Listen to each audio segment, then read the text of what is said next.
It's only up until very recently that I discovered how powerful movement can be and how much emotion you can get just from seeing movement. How movement in itself can tell so much of a story without the need of dialogue.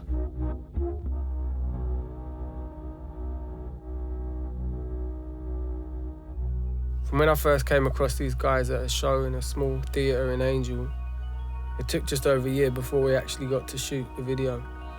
We'd done a test shoot first, which is mainly for me to see what would work on camera and try some different styles of lighting and set design. And that taught me a lot, really.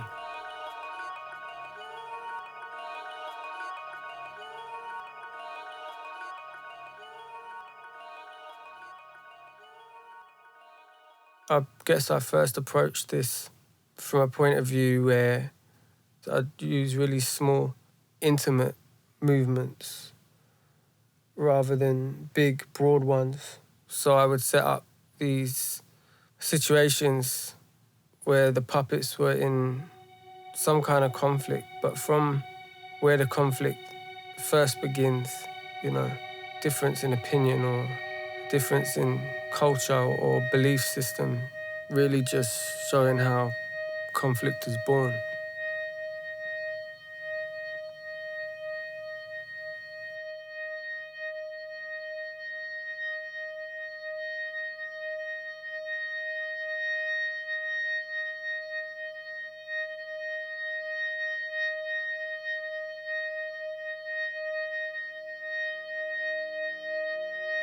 Some of the early criticisms of the test footage was that people were distracted by the puppeteers in the background, especially when they had their sleeves rolled up, because there's just so many arms in shot.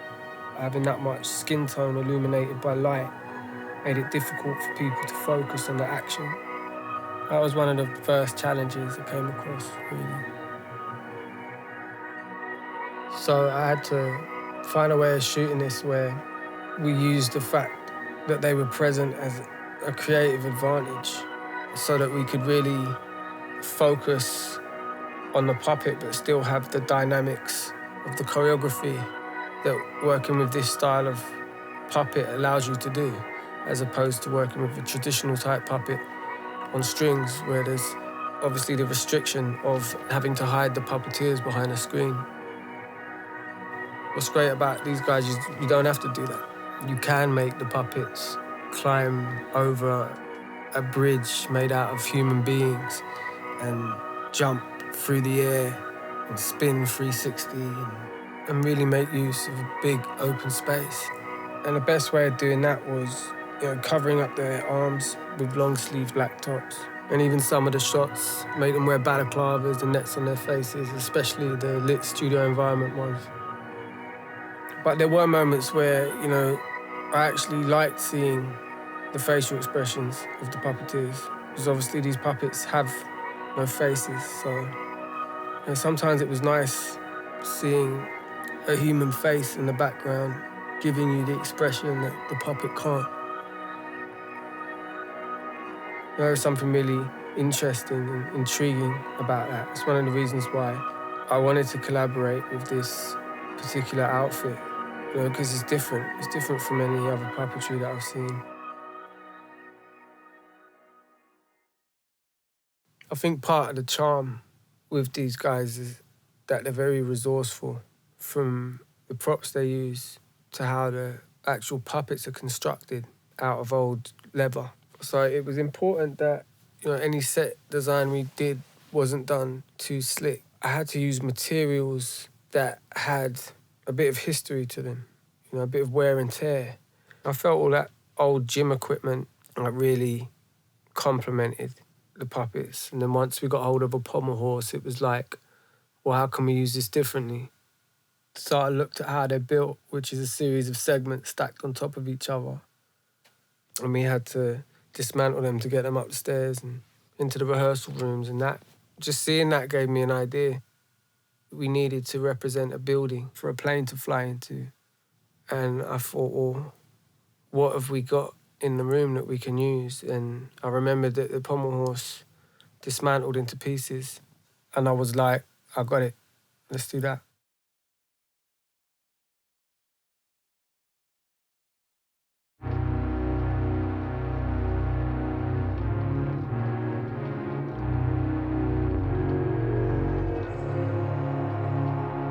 We only had 3 days rehearsal before the shoot. And so I just used that time to experiment with movement and choreography and just see what evoked the most emotion and told a story that I felt would have synergy with the song. There was no point trying to write a video treatment until I knew what looked powerful on camera. So I found myself trawling through rehearsal footage the night before the shoot, editing these performances together to create the final treatment, and didn't finish until like 4 hours before we had to start filming. So I went to the set, showed everyone the edit, said this is what we're shooting today. I like to try things that haven't been done before, or at least done in a way I haven't seen before. So I guess it's like being a pioneer, treading new ground. It's going to be chaotic, there's going to be a lot of trial and error, but if you want to do something different that people haven't seen before, you have to have the courage to do it, and you might fail.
I must have written this song over 10 years ago now, around the time when we first invaded Iraq.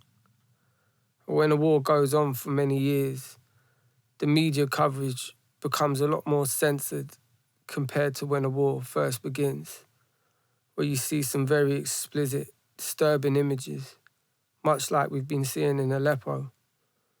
And when we first invaded Iraq, I remember seeing on the news, straight after one of our airstrikes, a pile of dead bodies, and the camera was panning up this mountain of dead bodies, which was mostly men and women.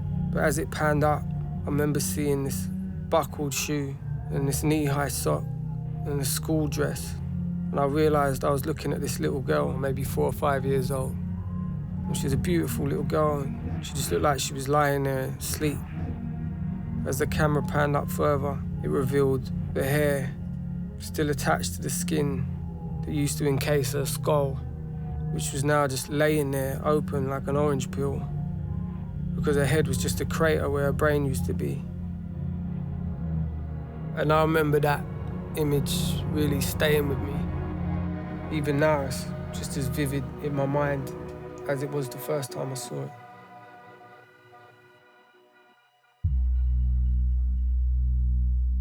The only power that we have as artists is to create a catalyst that sparks a conversation on a wider scale. And I know the media already do that. But they so often do it in a way that caters to the political views of an intended audience. Whereas art comments on these issues from a more sincere point of view, with its only agenda being to make you feel some emotion from the information it's conveying to you. In essence, connect with your heart, not just your head. The more music, film, and literature there is out there that appeals to the better nature of our humanity and makes us think about our actions, the better informed we'll be when we find ourselves in situations where we have a moral choice to make. And hopefully help us make the right one.